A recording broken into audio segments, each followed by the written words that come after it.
오늘 5월 12일 벌써 거의 반이 다 됐습니다. 이번 기회에 우리의 주제는 마지막 때를 위한 우리의 준비인데, 오늘 이번 과에 공부하는 것은 율법의 변경입니다. 율법의 변경이 마지막 때를 위한 우리의 준비와 관련이 있는 사건입니까? 그 율법의 변경을 누가 했습니까? 네, 적자로 시작되는데 적그리스도가 했죠. 적그리스도. 그 어딘가는 우리가 잘 압니다. 네, 로마 가톨릭인데, 왜 이 적그리스도의 세력은 율법을 변경해야만 했을까요?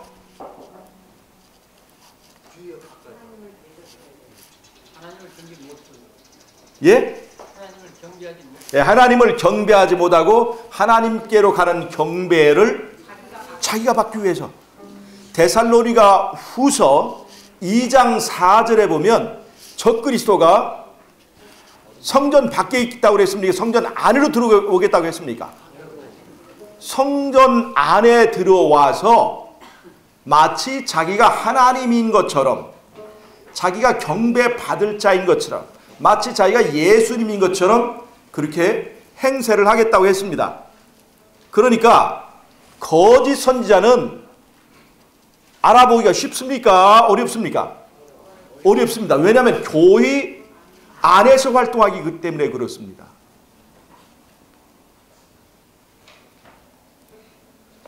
마치 성전 안에 적그리스도가 이렇게 침입해가지고 마치 하나님의 자리에 앉아서 그 하나님이 받으실 경배를 받고, 사람들은 거기에 현혹되어서 하나님께 경배를 드린다면서 사실은 적그리스도에게 경배를 드리는 일이 있는데, 그 실질적인 내용이 하나님의 계명 속에, 그 계명에는 하나님의 보좌의 위치가 있는데, 그 자리에 그 계명들을 변경시킴으로 이제 하나님 대신에 적그리스도가 경배를 받는 그런 일들이 가능하게 됐다는 것입니다.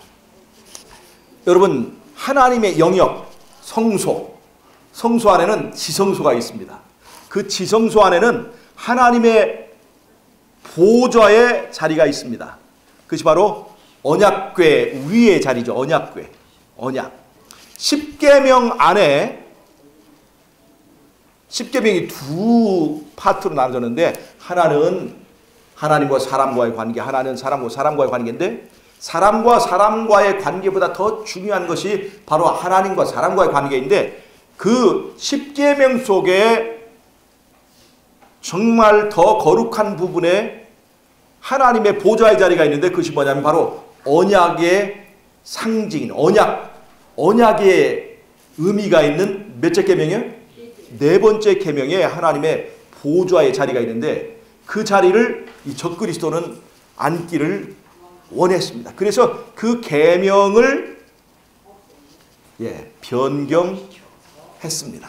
그래서 그 하나님의 자리에 앉아서 자기가 그 하나님께로 가는 그 경배를 가로채는 그런 일을 위해서 이 계명을 변경했습니다.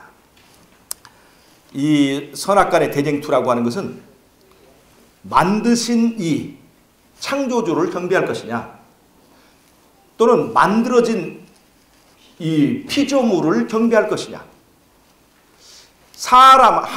신이 사람을 창조하셨다.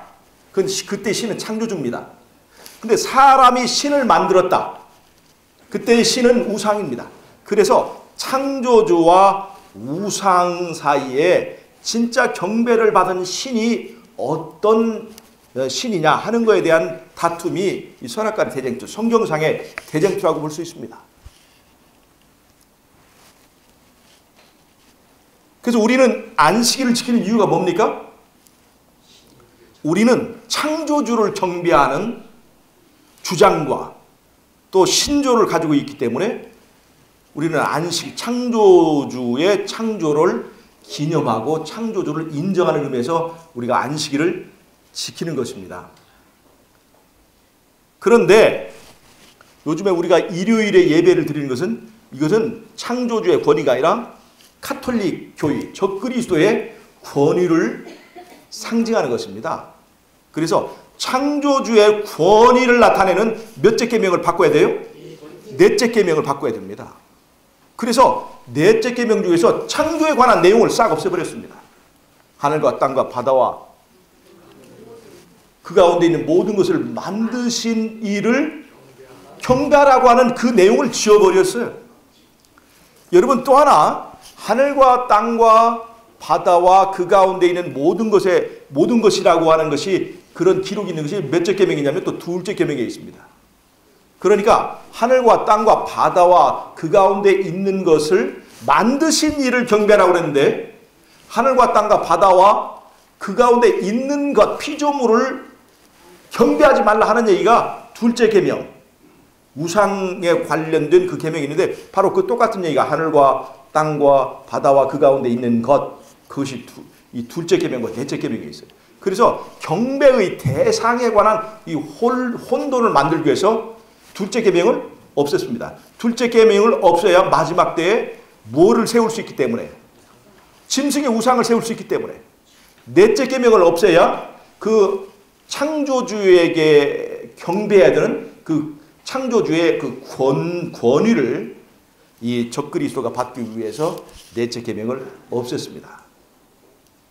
그래서 이 율법의 변경은 마지막 때의 우리가 이제 당면하게 되는 이 세상에 임하게 되는 선악간의 대쟁투와 깊은 관련이 있는 것입니다. 그래서 이 율법의 변경은 왜 잘못된 것인가 하는 것을 우리가 오늘 이제 공부하고 정립하는 그런 시간을 갖도록 하겠습니다.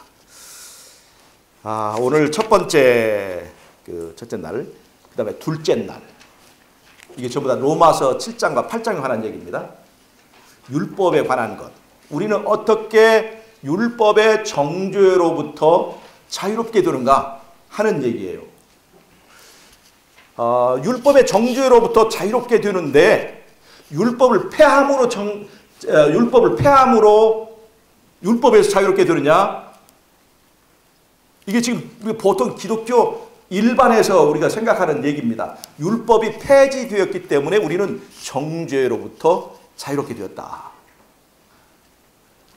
예수 그리스도 안에 있는 자는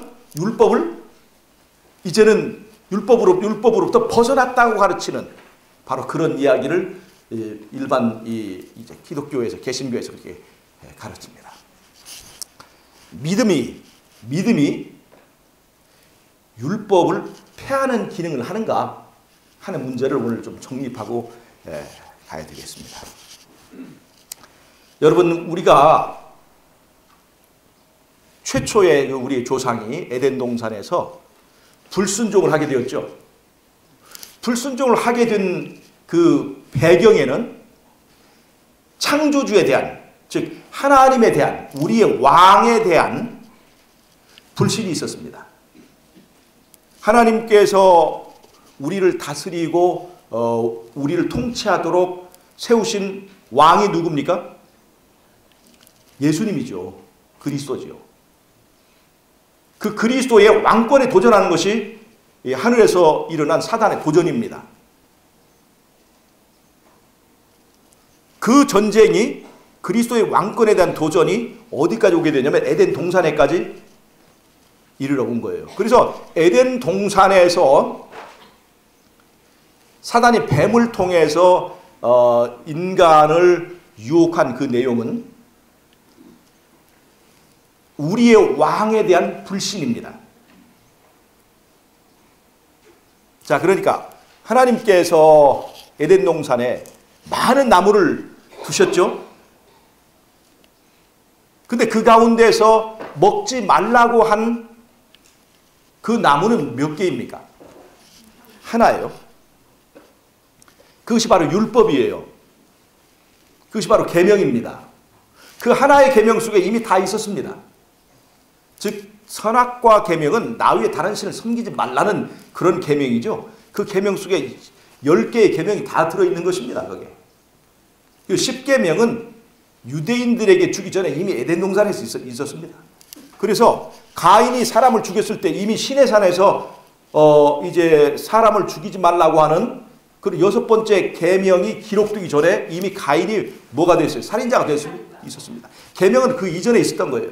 즉 선악과 계명 속에 모든 10계명의 내용이 이미 그 전에 있었던 것입니다.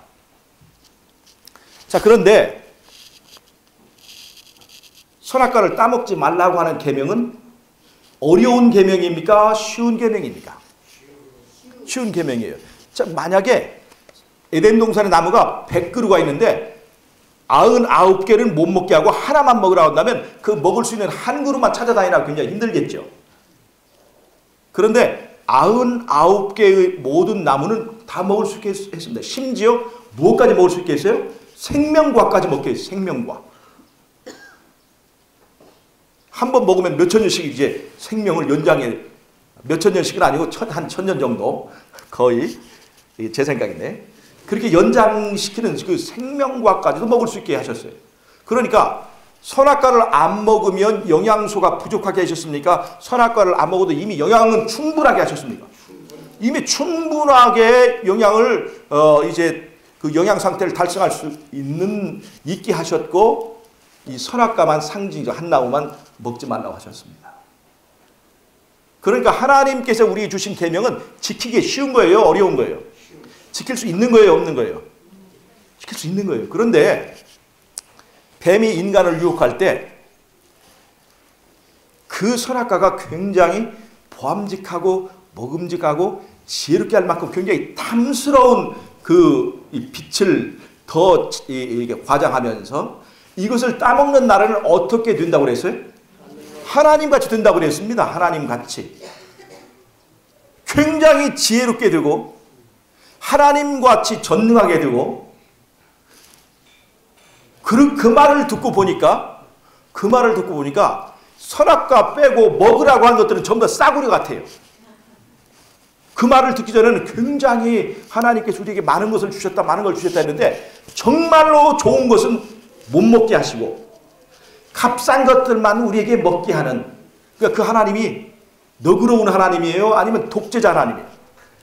하나님에게만 경배를 강요하고 그 다음에 좋은 것은 하나님 혼자만 잡수시고 그래서 하나님에 대한 오해를 갖게 했습니다. 하나님에 대한 불신을 가졌어요. 아, 하나님은 좋은 것은 혼자만 감춰두고 자기만 드시고 혼자만 영광 받으시고 그래서 하나님에 대한 불신이 이 뱀의 유혹에 의해서 인간의 마음속에 들어오게 되었습니다. 불신이 무엇을 만들었어요?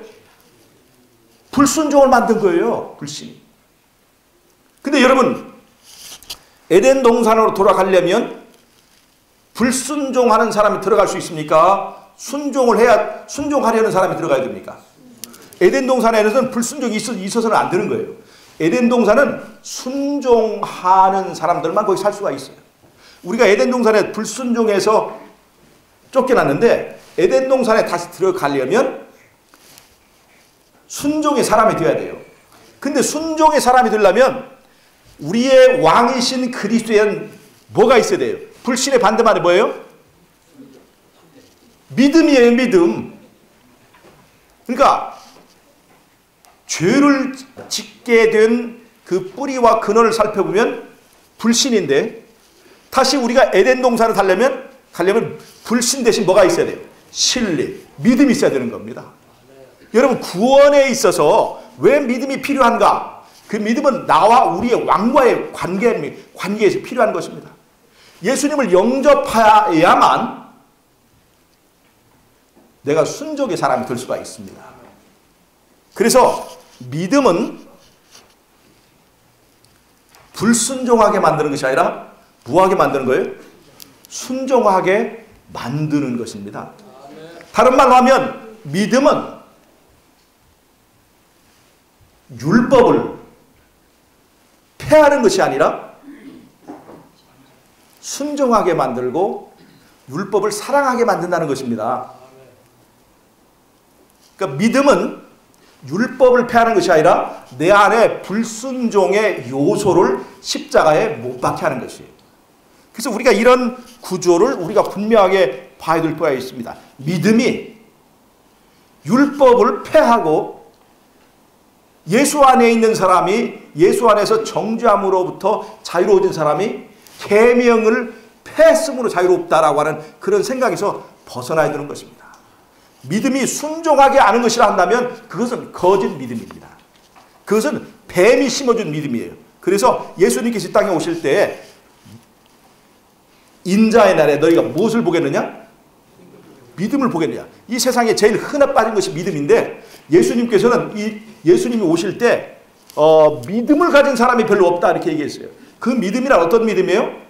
믿음의 진정한 기능은 불순종의 사람을 순종의 사람으로 바꾸는 것인데, 믿음이 율법을 폐한다고 한다면 그거는 방종으로 만들어버리는 거죠. 그래서 우리가 이 관계를 우리가 분명히 볼 필요가 있습니다. 자, 우리는 예수 안에 있으면 왜 정죄로부터 자유롭게 되는 것입니까?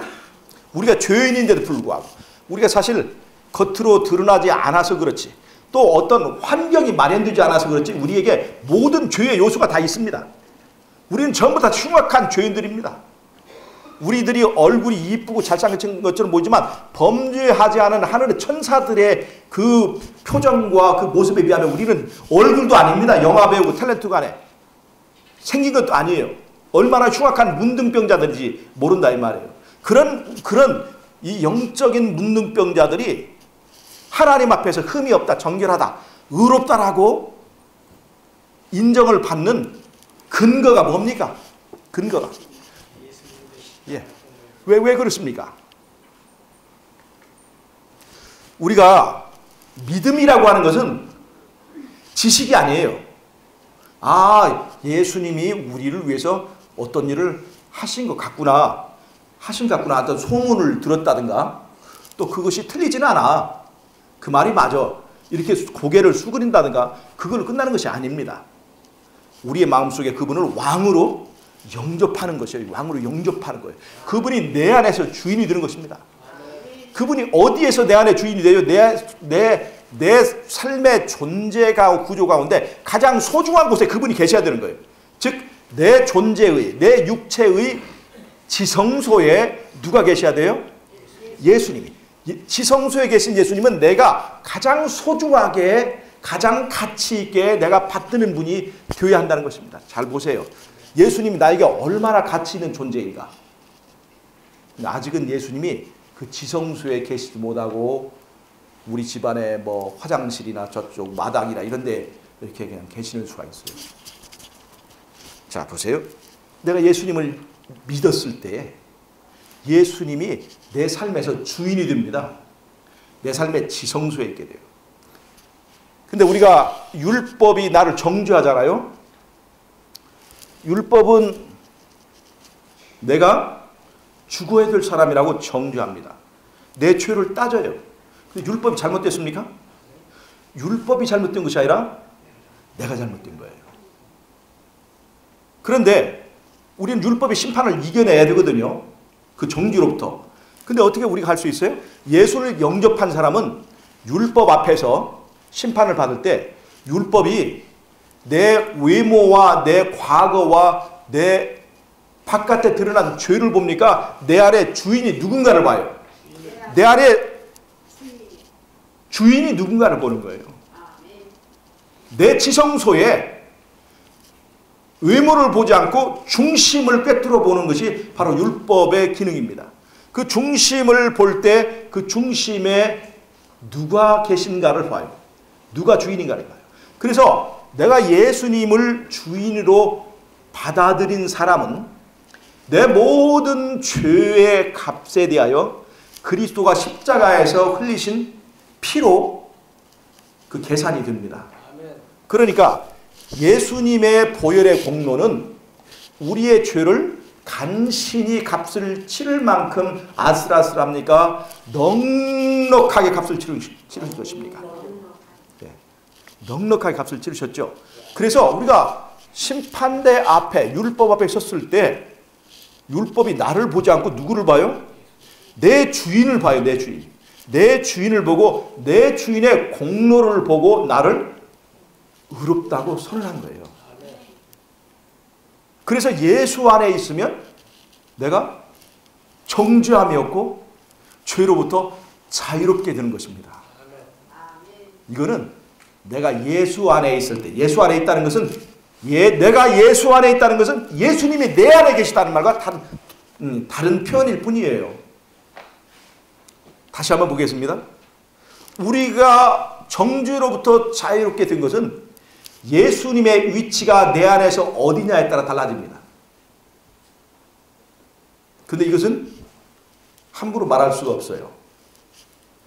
내가 믿는다고 하지만 예수님이 내 주인으로 있지는 않을 수도 있기 때문에. 그러나 내가 정말 예수님을 내 주인으로 인정하고 내가 그 예수님 주인으로 인정하는 상태에서 내가 살고 있다면 내가 어떤 죄, 어떠한 과거, 또 어떤 문제가 있을지라도 우리는 그 정죄로부터 자유롭게 된다는 것입니다. 뿐만 아니라 예수를 영접한 사람에게는 예수님의 사랑의 본성이 내 안에 새로운 본성으로 자리 잡게 된다는 거죠. 이게 무슨 말이냐? 창세기 3장 15절에 보면 예수님께서 여자와 뱀 사이에 그들의 운명에 대해 선고하죠. 그러면서 여자와 뱀 사이에 원수 되게 해주겠다고. 뱀은 죄를 상징하고 여자는 교의를 상징하고 인간을 상징하는데 우리가 뱀을 보면 즐거운 마음이 들어요? 이쁘다고 생각이 들어요? 싱그럽다 생각이 들죠. 이거는 사람만이 가지고 있는 이 본능이에요. 다른 짐승들은 절대 그런 게 없습니다. 창세기의 그 사건 때문에 우리는 뱀을 보면 아주 징그러운 마음이 듭니다. 이 말은 예수를 믿으면 죄가 이 뱀처럼 징그러워지게 만들어주겠다고 하는 것입니다. 여러분 이 약속을 믿으십니까? 예수 믿는다고 하는 것은 그 사건을 그냥 믿는 것으로 끝나지 않고 내 안에 하나님께서 주시겠다고 하는 이 귀한 약속, 이 성령의 약속, 성령을 통해서 우리 안에 새로운 본성의 거듭남을 채주시겠다는 이 약속을 내 것으로 받아들인 것입니다. 이게 가능할까요? 이게 가능합니다. 그래서 새 사람이 되는 거예요. 죄가 미워지는 거예요. 말씀이 달콤해지는 거예요. 즉 율법이 전에는 나에게 모든 것을 간섭하고 뭘 좀 하려고 하면 못하게 하고 돈 좀 벌려 하면 그것을 못하게 만들고 이 세상의 즐거움을 좀 누리려고 하면 하나도 정말 까탈스럽게 나를 간섭하는 내 자유를 박탈하는 것이라고 하는 그 생각으로부터 우리가 바뀌어져서 이제는 율법을 지키는 것이 즐거워지고 기뻐지게 한다는 것입니다. 그래서 이러한 본능을 갖게 될 때 내가 이제 죄를 안 지을 수 있는 새로운 힘이 된다는 것입니다. 율법이 좋아지게 되는 거예요. 율법을 폐하는 게 아니라 율법과 내가 화목하게 해준다는 것입니다. 그래서 이것이 예수 안에 있으면 우리가 율법의 정지로부터 자유롭게 된다고 하는 그것을 말해줍니다. 여러분 이것을 꼭 체험하시고 꼭 믿으시기를 바랍니다. 이게 우리가 예수 안에 있으면 우리가 정죄함으로부터 자유롭게 된다는 바로 그 내용입니다. 율법을 폐해서 자유로운 게 아니라 율법이 있고 내 육체의 정욕을 폐해서 율법으로부터 자유로운 정욕으로 자유로운 것이 아니라 있음에도 불구하고 더 큰 본능, 더 능력 있는 본능을 내가 받아들임으로 육체의 정욕이 있음에도 불구하고 정욕으로 자유롭고 율법이 있음에도 불구하고 율법으로부터 자유롭게 되는 것을 말하는 것입니다. 이것이 예수님만이 우리에게 주실 수 있는 그런 자유예요. 자, 이제 율법과 죄, 율법의 문제를 보겠습니다. 보통은 이 율법이 예수님께서 십자가에서 이 율법을 폐하셨다는 근거로 로마서 7장의 얘기를 많이 듭니다. 로마서 7장에 보면 여자가 한 남자와 결혼해 있으면 그 남자가 죽기까지는 그 남자의 법에 매인다고 하는 것입니다. 여러분, 이 남자가 율법이라고 해버리면 율법이 죽어야만이 내가 자유롭게 된다는 그런 결론에 쉽게 도달하게 돼요. 그러면서 이 로마서 7장에서 그 율법의 기능에 대한 오해를 갖게 됩니다. 여러분, 율법이 옛 남편입니까? 잘 보세요. 오늘 이걸 좀 설명을 해드리겠습니다. 사람은 하나의 성소와 같은 그 존재인데 사람에게는 반드시 하나님의 자리 지성소가 우리의 마음 가운데 있습니다. 범죄하기 전에 내 마음의 지성소에서 왕노릇 하시는 이는 바로 예수님이었습니다. 예수님이었죠? 그런데 인간이 뱀의 유혹을 받고 예수님을 내어쫓았어요. 사단이 내어쫓은 게 아니라 사람이 내어쫓은 거예요. 사단은 내 안에 있는 예수님을 내어쫓을 수가 없습니다. 사단의 힘으로.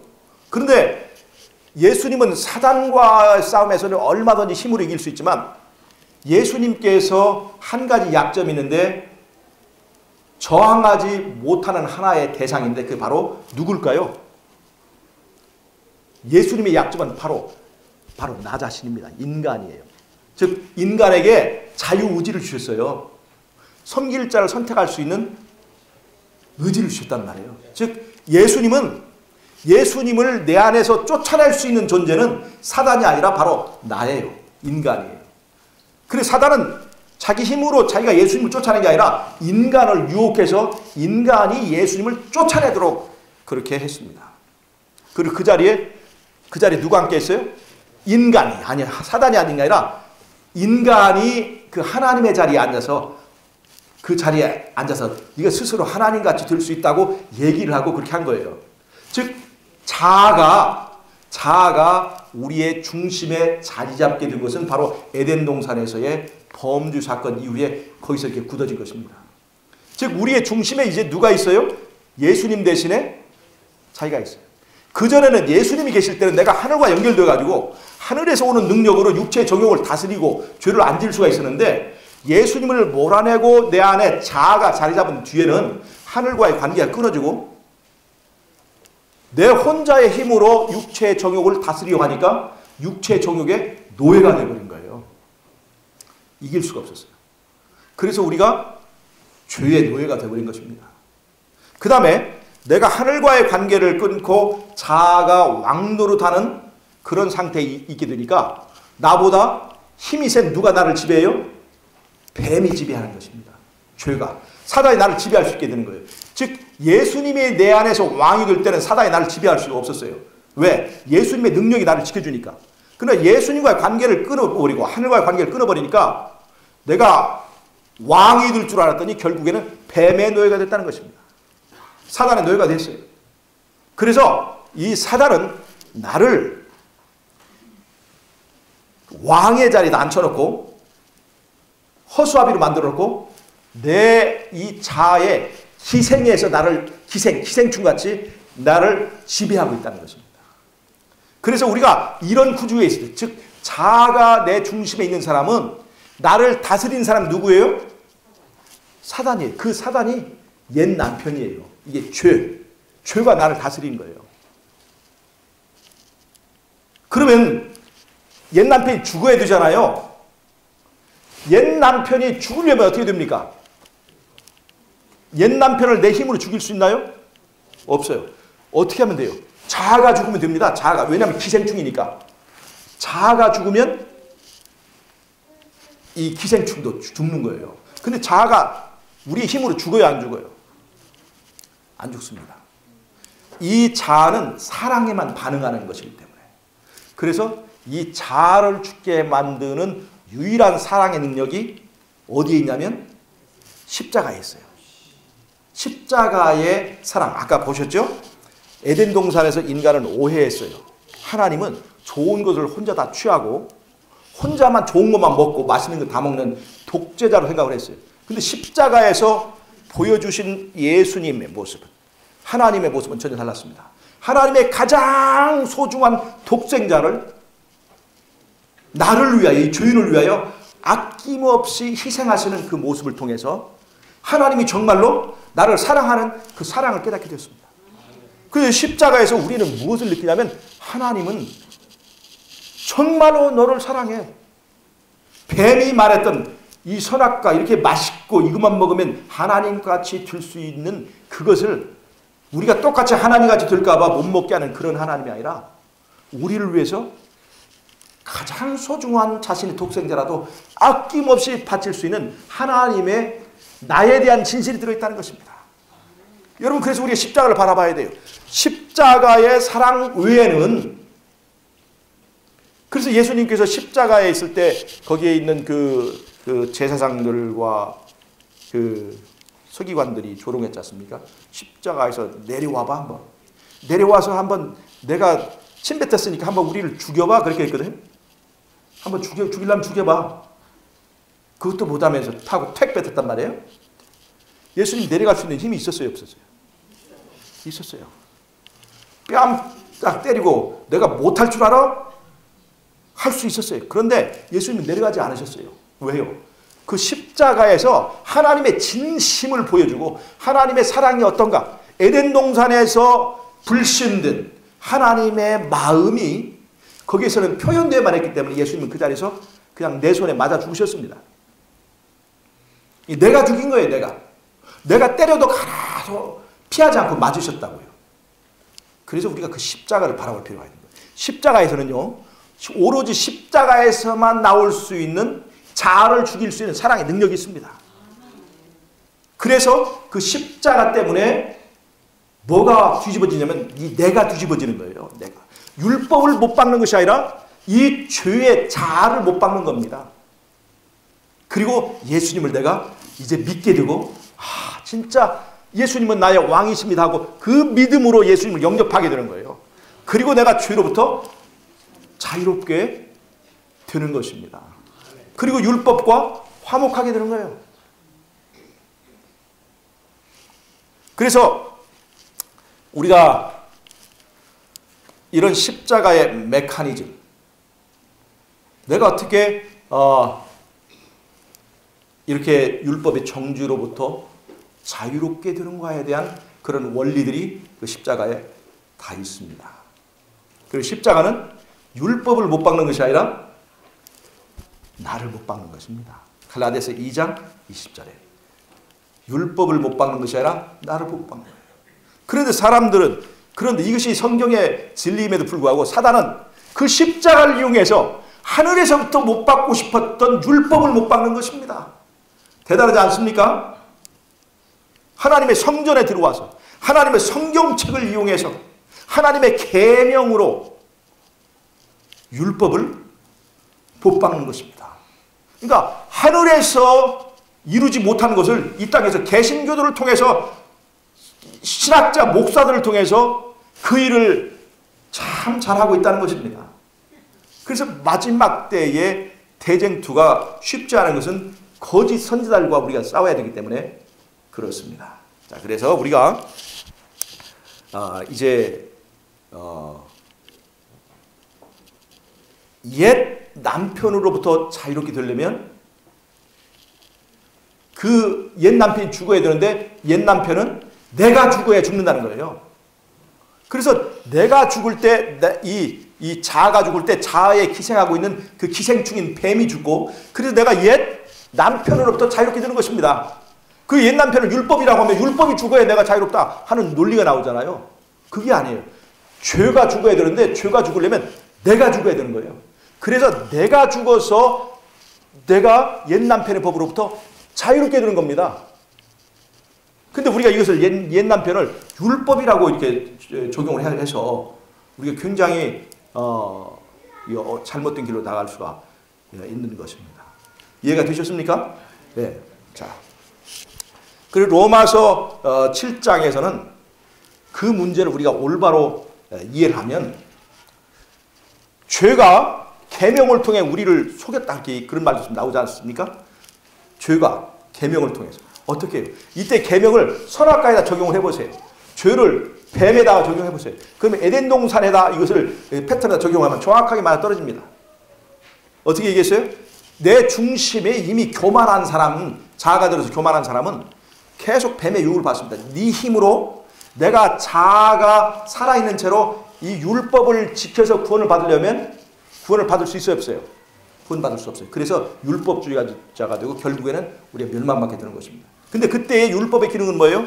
율법의 기능은 율법의 요구를 분명히 말하면서 너는 죽어야 될 운명에 있다 하는 것을 우리에게 분명히 내 상태를 얘기해 주는 겁니다. 내가 죽어야 된다는 것을 알려주고 있어요. 중심에 자아가 죽어야만 된다는 거예요. 그런데 자아가 죽어야만 되는데 절대로 죽지 않는 거예요. 그럴 때 이 제사법, 즉 도덕적 율법 옆에 뭐가 있냐면 의문의 율법이 있어요. 제사법. 이 제사법은 바로 오호라 나는 곤고한 사람이로다. 이 사망의 몸에서 누가 나를 건져낼 것이냐. 로마서 7장 24절에 탄식을 할 때 이 제사제도, 이 양 잡아서 드린 제사제도 쪽에서 뭐를 보게 만들어줘요? 십자가를 가르쳐주는 거예요. 십자가. 예수님을 가르쳐주는 거예요. 이게 절망, 내 손자의 힘으로 할 수 없다고 절망하는 사람에게 해결 방법을 가르쳐주는 것이 바로 제사법입니다. 그것이 바로 십자가를 바라보게 해서 우리가 십자가의 사랑에 의해서 자아가 죽고 내가 옛 남편의 법으로부터 자유롭게 만들어주는 그 시스템이 거기에 있는 거예요. 그래서 율법의 역할이 분명히 있습니다. 율법, 도덕적 율법은 너는 죽어야만 돼. 뭐가 죽어야 되냐? 자아가 죽어야 돼. 네가 죽어야 돼. 그런데 자아가 죽어야 안 죽어? 절대 안 죽잖아요.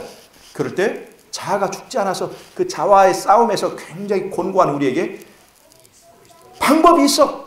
그 의문의 율법이 바로 뭘 가르쳐줘요? 십자가를 바라보라. 십자가를. 그 십자가를 바라볼 때 바로 그 자아가 그 사랑에 죽고 내 안에 새로운 남편 예수님의 법이 나를 지배하게 되는 것입니다. 아까 말씀드렸듯이 예수님을 영접하게 되면 새로운 성령의 법이 오게 돼서 이제는 율법이 사랑스러워지는 것이어서 율법으로 자유롭게 되는 거지 율법을 폐하는 것이 아니라는 것을 우리가 분명히 알 수가 있습니다. 그래서 오늘 교과 공부에서 사실 제일 중요한 것이 바로 이런 것입니다. 자, 나머지 부분은 이제 안식 문제만 하고 마치겠습니다. 안식일에서 일요일로 법을 변개했죠. 다니엘서 7장 25절에 있는 말씀이 바로 그겁니다. 적그리스도는 창조주라고 하는 거에 아주 히스테리가 있습니다. 창조주. 그러니까 안식일은 창조주를 기념한 겁니다. 자, 안식일이 유대인들에게 시작됐습니까? 창세기 2장 1절에서 3절까지 보면 이미 에덴 동산에서 엿새 동안 일을 마치시고 채취셨다. 근데 잘 보세요. 채취에 그때 쉬셨다는 것이 누구를 가리키는 겁니까? 누가 쉬셨다는 거예요? 하나님이 쉬셨다는 겁니다. 하나님이 쉬신 거예요. 즉 안식일은 사람이 쉬는 데서 그 기원이 있는 게 아니라 하나님이 쉬셨다는 것입니다. 출애굽기 20장 11절을 보면 어느 분이 한번 읽어주시겠어요? 출애굽기 20장 11절을 보면 안식일을 지킨 분이 누구냐라고 하는 것이 분명히 나와 있습니다. 출애굽기 20장 11절 누가 안식일을 지켰다는 것입니까?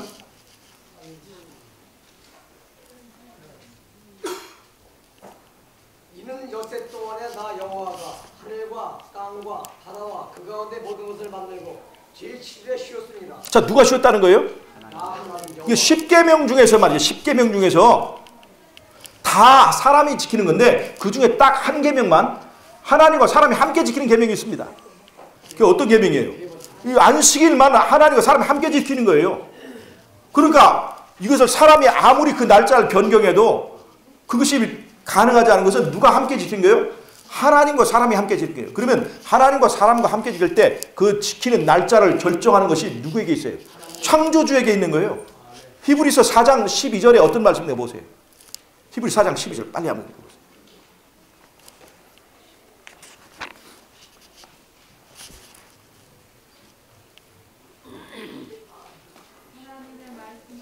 아, 4장 10절입니다.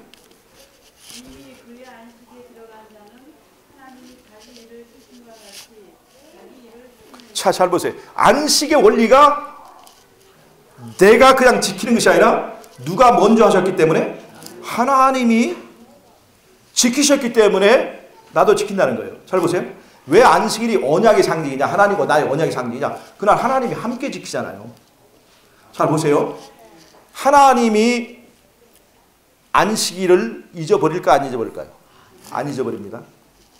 6,000년이나 지난 동안 이 안식일이 왜 지켜나올 수 있었냐? 때때로 사람들이 그것을 잊어버리고 날짜가 지나갈 수 있는데 왜 이 날이 이제까지 이게 보존되어 있을 수 있느냐? 그 누가 지키기 때문에 그래요?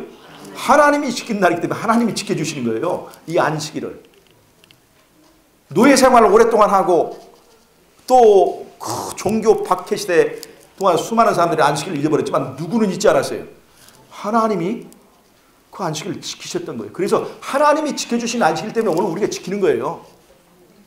여러분, 우리가 뭐 태음력 안식일이네 그런 그 어설픈 그런 이설들이 있잖아요. 달력과 아무 상관이 없습니다. 그냥 7번째 날이에요. 7번째 날. 예, 7번째 날 지키는 거예요. 그걸 누가 지키신 거예요? 먼저? 하나님이 지키셨어요. 사람은 잊어버릴지라도 하나님은 잊어버리지 않으십니다.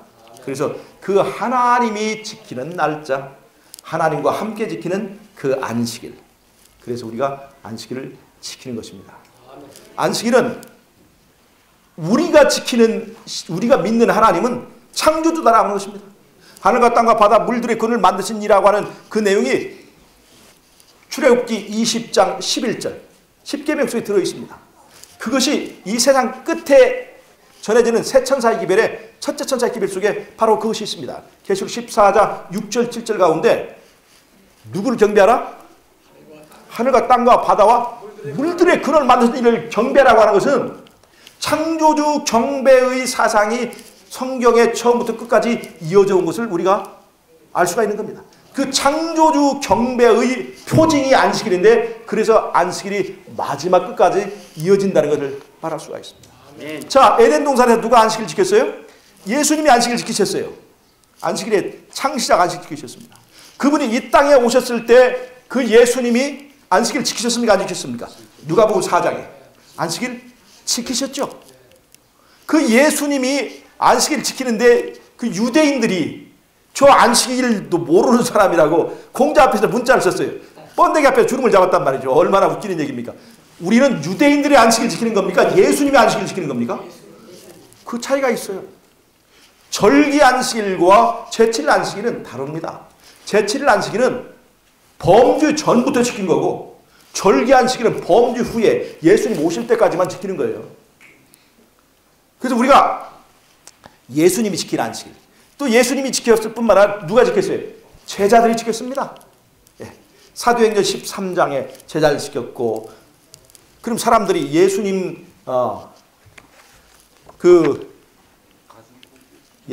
마치겠습니다. 그래서 예수님이 안식일 지킨 게 아니라, 바울이 안식일 지킨 게 아니라 안식일 지키는 사람에게 전도하려고 들어갔다. 그렇게 얘기를 하지 않습니까?